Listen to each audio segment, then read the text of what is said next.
ओए नमस्कार दोस्तों, क्या हाल है आपका स्वागत है आपके ब्रेवो द रॉटवाइलर चैनल में। तो जो एक क्वेश्चन बहुत आजकल मेरी वीडियो पे आ रहा है कि सर हम कौन सा डॉग परचेज़ करें, भाई कौन सा डॉग लाना चाहिए, फ़र्स्ट टाइम ओनर है। और मेरा यही मानना है कि आप अपने डॉग जो है अपने घर के हिसाब से लेके आइए। स्पेस रिक्वायरमेंट कितनी है, आपकी क्या रिक्वायरमेंट है डॉग की। अगर आप गार्ड डॉग लाना चाहते हैं तो आप उसके हिसाब से जर्मन शेफर्ड रॉटवाइलर ला सकते हैं, या फिर अगर आपको दूसरा कोई फैंसी डॉग चाहिए, बहुत ही फ्रेंडली डॉग चाहिए, तो उसके लिए लैब्राडोर या रिट्रीवर आप ला सकते हैं। अब जो मैं वीडियो बनाने जा रहा हूँ उसमें आप टेम्परामेंट देखेंगे रॉटवाइलर और जर्मन शेफर्ड का, तो उससे आपको अच्छा खासा अंदाज़ा हो जाएगा कि आपको क्यों जर्मन शेफर्ड या रॉटवाइलर लाना चाहिए और क्या क्या आपको ध्यान देना चाहिए अगर आप दोनों डॉग्स या कोई से भी दो गार्ड डॉग्स पाल रहे हैं, या पहले आपके पास कोई एक डॉग है और दूसरा आप घर पे लेके आ रहे हैं। तो आइए चलते हैं।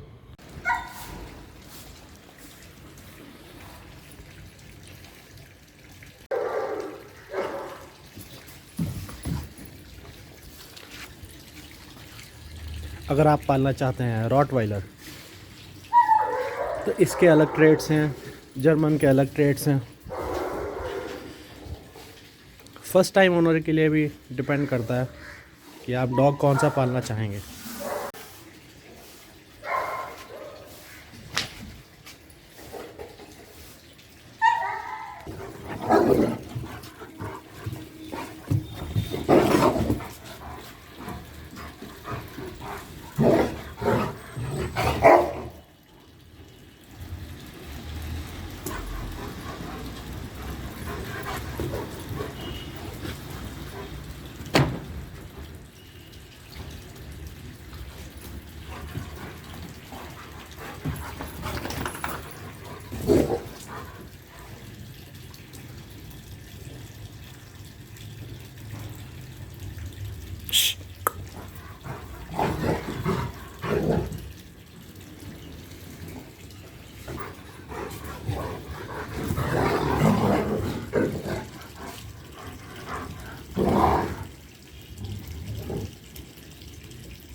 ओए हट सिम्बा, तमीज़ में आ जाओ दोनों।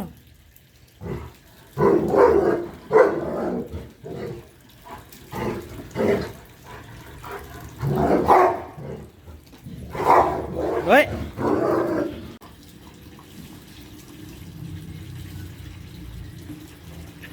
ध्यान रखिए, जब आपके दोनों डॉग्स एडल्ट हो रहे हैं तो उनके बीच में लड़ाई ना होने दें, क्योंकि बॉस कौन बनेगा इसकी हमेशा एक एक्सरसाइज चलती रहेगी इनके बीच में। बट उसका मतलब ये नहीं कि आप अपने दोनों डॉग्स को या जो भी और डॉग्स उनमें पैक के अंदर चोट लगवा दें। मेरे हिसाब से जो सीनियर है वही होना चाहिए बॉस। कई बार सिम्बा पंगा लेना चाहता है ब्रेवो से, बट ब्रेवो बता देता है कि वो is daddy in this group.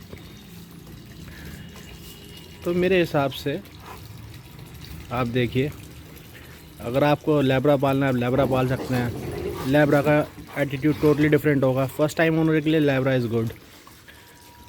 और अगर आपको कन्फ्यूजन है जर्मन और रॉटवाइलर में से, तो मैं बता दूं जर्मन शेफर्ड जो है वो बहुत भौंकेगा, बहुत बाक करेगा। रॉटवाइलर इतना बाक नहीं करेगा।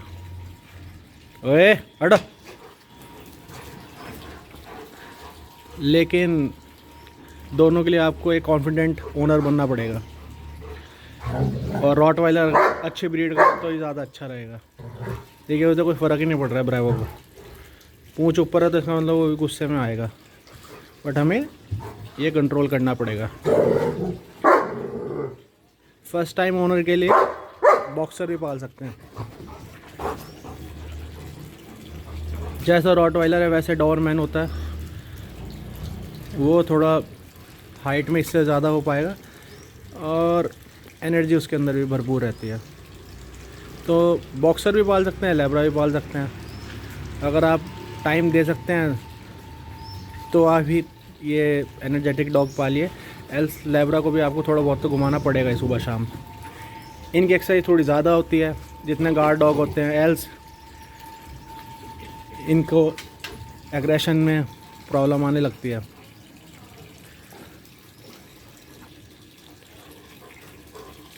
स्टैमिना की बात करें तो रॉटवाइलर का स्टैमिना नहीं मैच हो सकता जर्मन से। आप कंपेयर भी करके देख लीजिए, जर्मन ने तब से 3 से 4 बार ही पानी पी लिया और अब रॉटवाइलर भी हमारा पानी पीने गया है। तो अब पहली बार उसने पानी पिया और इसको तो शौक ही बहुत है।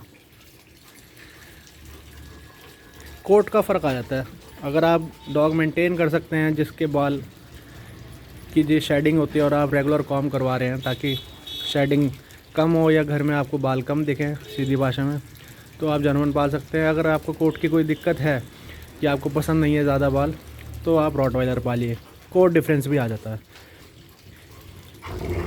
और भी बात है, जैसे आपके घर में एरिया कितना है डॉग रखने का। अगर नॉर्मल एरिया है तो मेरे हिसाब से आप लैब्रा पालिए। गार्डिंग पर्पज़ के लिए पालना है तो आप जर्मन ला सकते हैं, क्योंकि रॉट को दिक्कत, छोटे एरिया में दिक्कत तो जर्मन को भी होगी, लेकिन आपको घुमाना सुबह शाम पड़ेगा ही पड़ेगा।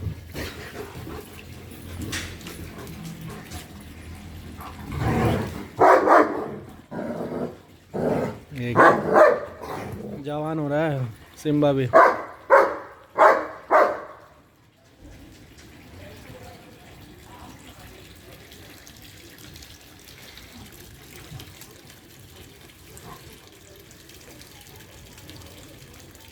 पंगे ले रहा है फिर सिम्बा।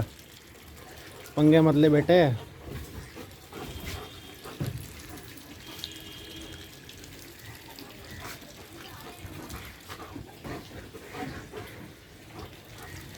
बहुत दिनों बाद मिला ही आज ब्रेवो से।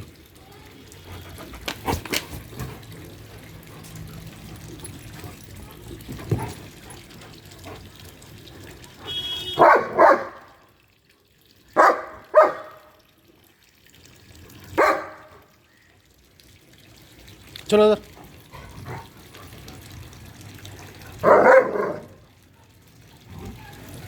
हो गया शुरू।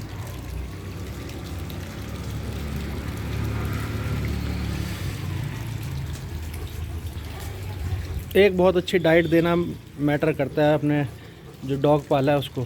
कोई सा भी अच्छा डॉग, कोई सी चैंपियन लाइन का डॉग लाएं, अगर उसकी diet is not good then there will be an issue.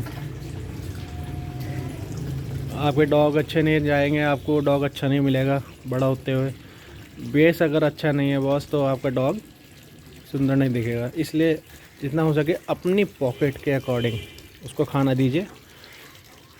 घर के मसालेदार खाने ना दीजिए बिल्कुल भी। इनका सेपरेट फूड बनाइए, बॉइल्ड, विदाउट एनी शुगर और विदाउट एनी सॉल्ट। और अगर खाना आप देते हैं डॉग को नहीं खा रहे तो एटलीस्ट 20 मिनट के वेट कीजिए, उसके बाद वो खाना वहाँ से हटा दीजिए।